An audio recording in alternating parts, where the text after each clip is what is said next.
केंद्र सरकार के जो कानून मंत्री अर्जुन राम है, उनको मैं कहना चाहता हूं, अर्जुन जी, जनता ने आपको काम के लिए जिताया है। आप और मोदी जी अनदेखी मत करो। जितने परिलाभ है वो कलेक्टर महोदय ने माने हैं, सारे परिलाभ मिलेंगे। स्कूल का नामकरण शहीद के नाम से होगा। हमारे राज्य में इतनी जनता जब सड़क पे आ जाती थी, हम प्राथमिकता से उस समस्या का निस्तारण करते थे। फिर सोमवार को बड़ी रैली का ऐलान जब हुआ तो उसके चलते सरकार प्रेशर में आई। प्रेशर में चलते आज सहमति बनी और आज शहीद का अंतिम संस्कार हो जाएगा। शहीद हो जाता है, उसके बाद में 5-5 दिन तक उसके शव को लेकर अगर उनके परिजनों को, उनके परिवार के लोगों को अगर सड़कों पर बैठना पड़े तो ये आजाद भारत के अंदर इससे बड़ा दुर्भाग्य नहीं हो सकता। पिछले 4 दिना सुजू धरणो चाल रह्यो हो म्यूजियम सर्किल पर कि रामस्वरूप कस्बा ने शहीद रो दर्दो दियो जाए। कल रात हनुमान बेनीवाल जी का नागौर सांसद है भी अड़ाए रहा। कड़ी मशक्कत और लोगों ने की मांग ने आज सरकार ही जी की मान भी लियो है और अब बारो जी को पार्थिव देश शरीर है बारी श्रद्धांजलि वास्ते बाने पांचू ले जायो जा रही है। आप पीछे जी को व्यू है वो देख सको थे, लोगों जी की भीड़ है, बात देख सको, नारेबाजी हो रही है और अब आने ले रहे पांचू जा रही है। तो सरकार जी की बारी मांग ही मांग मान ली गई है। रामस्वरूप जी के समर्थन में शहीद घोषित कराने के लिए जो पूरे बीकानेर की जनता ने आंदोलन किया, जिसमें सभी ये युवा नेता खड़े सब साथ थे, उस आंदोलन की आज जीत हुई। एसपी और कलेक्टर दोनों मौके पे आकर स्टेच्यू सर्किल पर और उन्होंने सारे जो है अपनी मांगे इनकी पूर्ण की। और जहां तक शहीद दर्जे की बात है, उस संबंध में ये कह रहे हैं कि कोर्ट ऑफ इंक्वायरी पूर्ण होते ही उसमें जो भी स्थिति आएगी उसके बाद वो भी मिलेगा। इसी आश्वासन पर और गार्डर ऑफ ऑनर की जो बात है वो ये देने में सहमत हुए हैं। हम सब काफी जा रहे हैं और ये आंदोलन की जीत है। और मैं फिर जो है केंद्र सरकार के जो कानून मंत्री अर्जुन राम है, उनको मैं कहना चाहता हूं, अर्जुन जी, जनता ने आपको काम के लिए जिताया है और चौथी बार जीते और कानून मंत्री हो। हमारे राज्य में इतनी जनता जब सड़क पे आ जाती थी, हम प्राथमिकता से उस समस्या का निस्तारण करते थे। आप और मोदी जी अनदेखी मत करो, अन्यथा आने वाले समय में ये जनता जो है बड़े बड़ों को सबक सिखा दिया। आप हो किस बात की बोली, इसलिए बीकानेर की जनता ने आपको 4 बार एमपी बनाया है। आपका फर्ज बनता है कि किसानों की भावनाओं को समझकर और आपको कोर्ट ऑफ इंक्वायरी सही ढंग से करवा करके और आप इनको रामस्वरूप कस्बा को पर्चा दिलावें, अन्यथा आने वाले समय में भारतीय जनता पार्टी की हालत खराब हो जाएगी। ये मैं कह रहा हूँ। नोटिस दे दिया है कि बीकेसीएल के अधिकारियों की गलती के कारण जो तेजकरण है उसकी डेथ हुई है।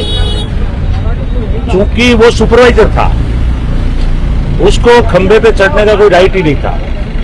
लाइनमैनों को इन्होंने छुट्टी पे भेज दिया और उसको खंबे पे चढ़ाया और 2 जगह से करंट उस खंबे में प्रवाहित हो रहा था। वो भी था और ओरिजिनल में था, वो भी चालू था।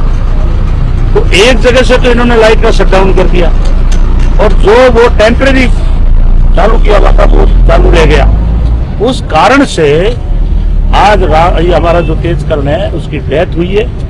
तो मैंने मांग की है कि जो भी दोषी बीकेसीएल के अधिकारी है उनको गिरफ्तार किया जाए, जो भी दोषी है, निष्पक्ष जांच की। इस संबंध में इसके अलावा भी हमारी मांग है, उनके परिवार को पेंशन, सरकारी नौकरी। दूसरा एक देखा है आपने कि वो जो बिजली कर्मचारी है, करीब 100 कर्मचारी है, अभी मैं उनकी डेथ बॉडी में था, वो सारे इस काम का बहिष्कार कर रहे हैं। उनके साथ बहुत ज्यादती हो रही।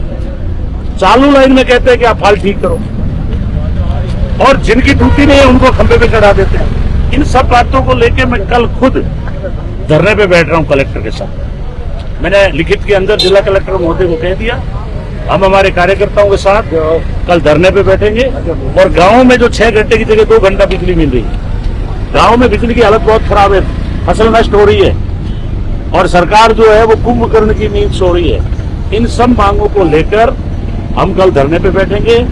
जिला कलेक्टर महोदय को हमने नोटिस दे दिया, सूचना भिजवा दी। कल हम अनिश्चितकालीन धरने पे बैठेंगे। तो देख सको थे कि पूरा जी का रास्ता है वो खोल दियो गयो है और शहीद रामस्वरूप कस्बा है, बारो जी को पार्थिव शरीर है बिना पांचू लेर काफी हो जुगड़ो सु रवाना हो भी चुके है और आपने पीछे जो दृश्य है वो आप लोग देख ही सको। और आपने सागे मौजूद है विजयपाल जी गोदारा। राम राम भाई साहब। राम राम भाई। ये कुछ मांगा माने की बात में शहीद को सैन्य सम्मान के साथ शहीद की अंत्येष्टि होगी। जितने परिलाभ है वो कलेक्टर महोदय ने माने हैं, सारे परिलाभ मिलेंगे। स्कूल का नामकरण शहीद के नाम से होगा और वहाँ जो भूमि आवंटित अंतिम संस्कार के लिए वहाँ करी है और जितने परिलाभ शहीद को मिलने चाहिए वो सारे परिलाभ शहीद को मिलेंगे और जो सैन्य सम्मान के साथ अंत्येष्टि होगी। रात हनुमान जी बेनीवाल भी आए रहा लगभग 12:30-1 बजे तक तो आप रोजी को संघर्ष हो वो जारी हो, लेकिन मांगा कितने बजे मान ली गई बात? वो रात बात होगी, फिर रात सैन्य सम्मान के साथ अंत्येष्टि के लेकर थोड़ा कंट्रोवर्सी हुई, वो माने नहीं। फिर सोमवार को बड़ी रैली का ऐलान जब हुआ तो उसके चलते सरकार प्रेशर में आई, प्रेशर में चलते आज सहमति बनी और आज शहीद का अंतिम संस्कार हो जाएगा। और अब जी की गाड़ियां हैं बैठे सु रवाना हो चुकी है और अब सब पहुंची जाएगी। सबसे पहले मैं भाई राम स्वरूप कस्वा को आपके माध्यम से भावभीनी श्रद्धांजलि अर्पित करता हूं। बड़े दुर्भाग्य की बात है कि एक नौजवान जिसका परिवार पाल पोस कर उसे बड़ा करता है और परिवार अपनी खुद की सुरक्षा की जिम्मेदारी के बजाय देश की सुरक्षा की जिम्मेदारी को प्राथमिकता पर रखते हुए उसे सेना में भेजता है और ऐसा जवान जब वो शहीद हो जाता है उसके बाद में 5-5 दिन तक उसके शव को लेकर अगर उनके परिजनों को, उनके परिवार के लोगों को अगर सड़कों पर बैठना पड़े तो ये आजाद भारत के अंदर इससे बड़ा दुर्भाग्य नहीं हो सकता।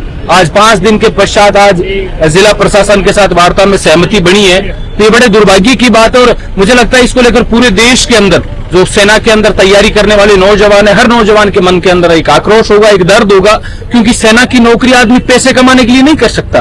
वो देश के प्रति मर मिटने की उसके मन के अंदर जो भावना होती है उसके लिए आदमी सेना के अंदर जाता है और वो दुश्मन की आने वाली गोलियों से अपना सीना टकराने के लिए हमेशा तैयार रहता है।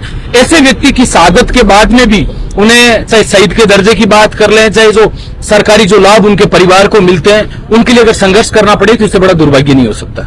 और रामनाथ जी एक चीज और जाननी चाहूँ कि सरता मानी गई बाकी मायने मुख्य सरता कौन सी जी पूरी तरह से मान ली गई और कौन सी सरता है जी की हाल पे नकार दी गई? सबसे बड़ी मांग तो ये थी कि गार्ड ऑफ ऑनर देश की सेवा करने वाले व्यक्ति की शहादत को नकारते हुए अगर सेना के चाहे उच्च अधिकारियों की बात कर लें, चाहे देश की सरकार की बात कर लें, ये बात कहें कि सैन्य सम्मान के साथ उसका अंतिम संस्कार नहीं होगा तो सबसे बड़ी मांग तो थी कि गार्ड ऑफ ऑनर जो सेना का सबसे बड़ा सम्मान होता है उसके साथ उनका अंतिम संस्कार किया जाए। इस बात पर सहमति बनी है।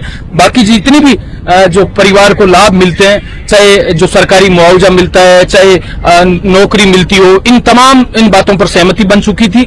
लेकिन एक बात जो शहीद का दर्जा दिलवाने की मांग को लेकर असहमति की स्थिति थी, उसमें जिला प्रशासन ने आश्वासन दिया है कि कोर्ट ऑफ इंक्वायरी जो बैठती है उसके पश्चात यह तय हुआ कि उन्हें शहीद का दर्जा मिलेगा या नहीं मिलेगा। लेकिन मैं आपके माध्यम से बताना चाहता हूं, किसी भी व्यक्ति को जो ऑन ड्यूटी अगर शहीद होता है उसके बाद में अगर उन्हें गार्ड ऑफ ऑनर प्रदान किया जाता है तो निश्चित तौर पर उनका परिवार न्यायालय तक जाकर भी इस बात की गुहार लगा सकता है कि उन्हें शहीद का दर्जा प्रदान किया जाए। इसलिए अगर गार्ड ऑफ ऑनर की आज सहमति बनी है तो निश्चित तौर पर भाई राम स्वरूप कस्वा की शहादत को शहीद का दर्जा अवश्य मिलेगा। राम स्वरूप कस्वा ने लेर जी की मांगा ही परिवार की और लोगारी पे मांगा भी मान ली गई है और बागोचू को शरीर है पार्थिव शरीर लेर पांचों भी गया है। गार्ड ऑफ ऑनर और गांधी को शहीद और दर्जे जी की मांग ही सरकार का मांग मान ली गई और आज भी धरने लगातार 5वें दिन हो, लेकिन 5वें दिन जी की मांगा ही पे मांगा मान ली गई। धन्यवाद जी। मैं महादेव कोठे देख रहा झल को बीकानेर।